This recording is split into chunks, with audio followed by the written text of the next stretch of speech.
Assalamualaikum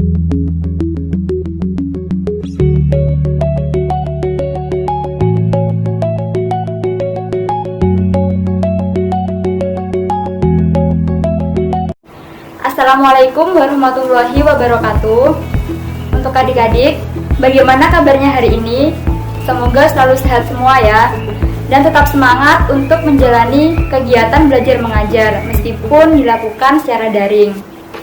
Baiklah, sebelum memulai, marilah kita berdoa terlebih dahulu supaya kegiatan belajar mengajar yang kita laksanakan diberi kelancaran hingga awal sampai akhir. Berdoa dipersilakan. Berdoa bisa diakhiri. Saya harap semua siswa menyimak pembelajaran ini dari awal sampai akhir tanpa terkecuali.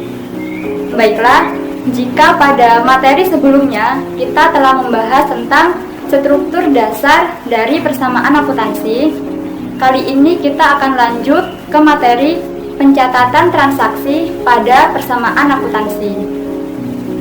Adapun tujuan pembelajaran kita pada kali ini adalah yang pertama, kalian sebagai peserta didik diharapkan mampu mendeskripsikan persamaan akuntansi.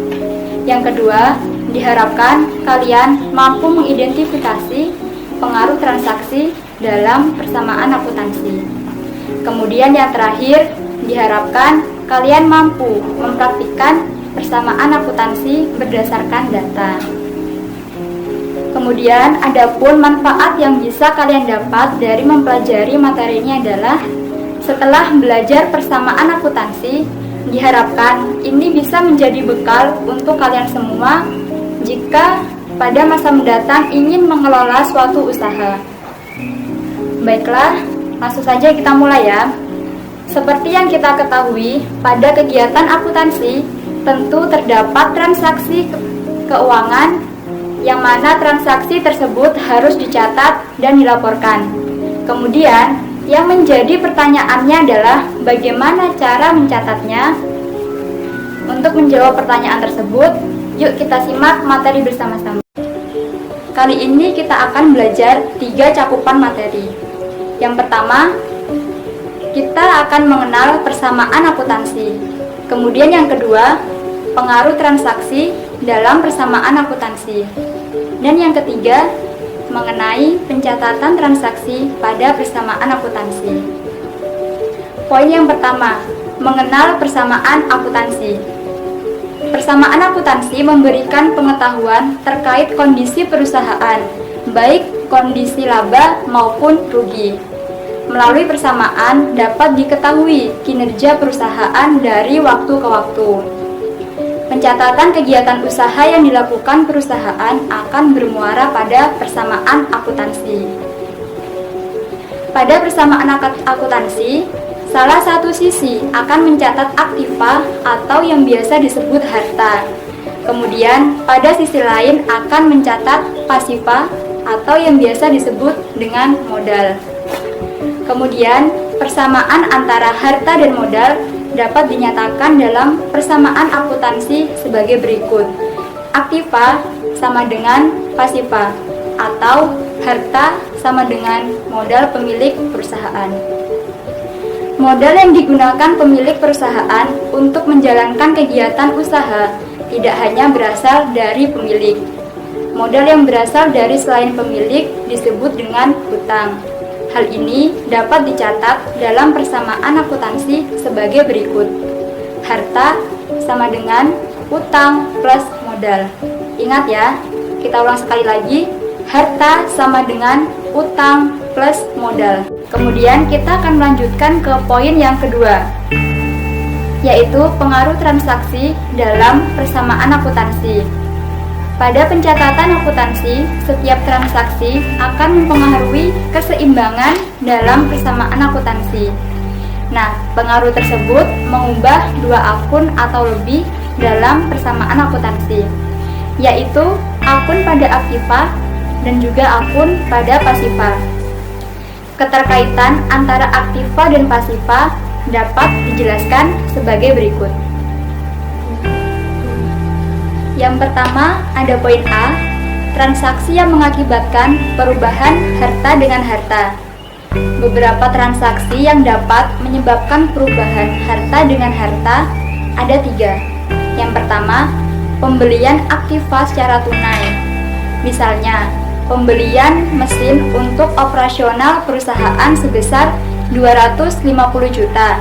Adapun pengaruh transaksinya adalah mesin akan bertambah sebesar 250 juta rupiah, yang artinya harta bertambah.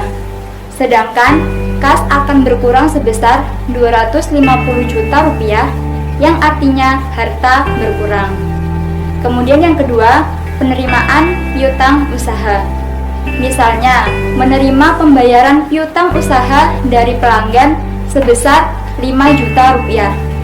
Adapun pengaruh transaksinya adalah kas bertambah 5 juta yang mengakibatkan harta bertambah. Sedangkan piutang usaha akan berkurang sebesar 5 juta rupiah yang mengakibatkan harta berkurang. Kemudian yang ketiga, ada penjualan aktiva secara tunai. Misalnya, perusahaan menjual kendaraan kantor seharga 110 juta rupiah. Adapun pengaruh transaksinya adalah kas akan bertambah sebesar 110 juta rupiah yang akan mengakibatkan harta bertambah. Sedangkan kendaraan akan berkurang sebesar 110 juta rupiah yang akan mengakibatkan harta berkurang. Sudah paham ya? Jadi itu tadi transaksi yang mengakibatkan perubahan harta dengan harta. Kemudian kita akan lanjut, yaitu transaksi yang akan mengakibatkan perubahan harta dengan hutang. Jadi transaksi yang mengakibatkan pengaruh antara perubahan harta dengan hutang ini juga ada 3. Yang pertama, pembelian harta secara kredit.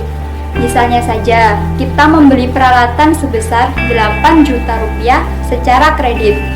Adapun pengaruh transaksinya adalah peralatan akan bertambah sebesar 8 juta rupiah yang akan mengakibatkan harta bertambah. Sedangkan utang akan juga bertambah sebesar 8 juta rupiah yang akan mengakibatkan hutang juga ikut bertambah. Kemudian yang kedua, ini ada memperoleh pinjaman dari kreditur. Misalnya, untuk menambah modal, perusahaan ini meminjam uang ke bank sebesar 50 juta rupiah. Adapun pengaruh transaksinya adalah kas akan bertambah sebesar 50 juta rupiah dan ini akan mengakibatkan harta bertambah. Sedangkan utang bank juga akan bertambah sebesar 50 juta rupiah dan juga akan mengakibatkan utang bertambah. Nah, yang selanjutnya ini ada transaksi yang mengakibatkan perubahan harta dengan modal. Yang pertama, investasi yang dilakukan oleh pemilik modal. Misalnya saja pemilik perusahaan menyetor uang tunai sebesar 20 juta rupiah sebagai tambahan modal.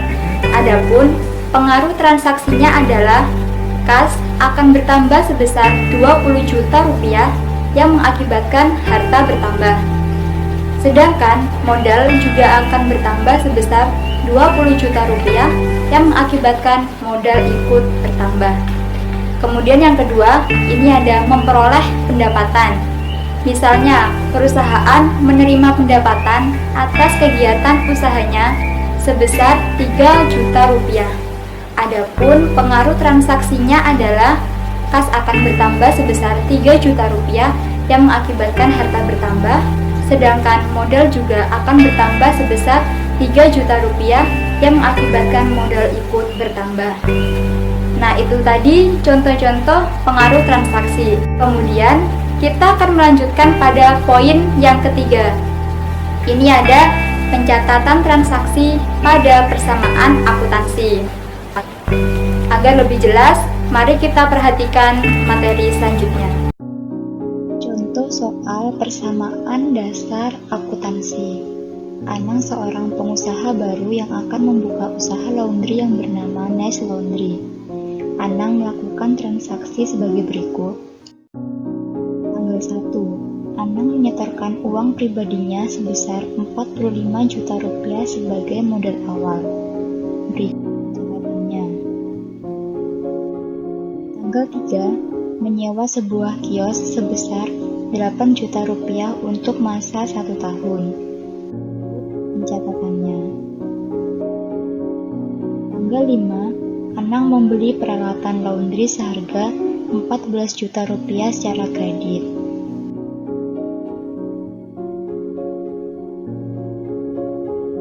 Tanggal 9, menerima pendapatan dari pelanggan atas jasa laundry sebesar 41.400.000 rupiah. Berikut adalah pencatatannya. Tanggal 15, dilakukan pembayaran utang atas pembelian peralatan laundry sebesar 2 juta rupiah. Pencatatannya. Tanggal 18, mengeluarkan biaya listrik, air, dan telepon sebesar 1.100.000 rupiah. Adalah pencatatannya. Tanggal 25, memperoleh order pencucian sebesar 2.500.000 rupiah dan baru dibayar sebesar 1.200.000 rupiah. Berikut adalah pencatatan akuntansinya. Dan yang terakhir, mengambil uang untuk keperluan pribadi sebesar 800.000 rupiah. Berikut adalah pencatatannya. Kemudian saldo akhir ini harus seimbang antara harta sama dengan utang plus modal. Nah, sudah kita simak bersama ya pemaparan materi tentang pencatatan pada persamaan akuntansi. Nah, untuk adik-adik, itu tadi pemaparan materi terkait pencatatan transaksi pada persamaan akuntansi. Siapa yang bisa menyimpulkan materi kita pada kali ini? Jadi Ibu harap kalian juga bisa menyimpulkan pembelajaran pada kali ini dengan membuat rangkuman tertulis. Jadi Ibu akan menyampaikan sedikit kesimpulan materi pada kali ini. Adapun kesimpulan pembelajarannya adalah dalam sebuah perusahaan terdapat banyak transaksi untuk memulai proses akuntansi. Transaksi tersebut tentunya akan dituangkan dalam persamaan akuntansi. Kemudian, dalam proses pencatatan pada persamaan akuntansi tentunya membutuhkan konsentrasi dan ketelitian tingkat tinggi. Namun demikian, terkadang masih terjadi kesalahan seperti salah menempatkan akun dan juga salah dalam proses perhitungannya.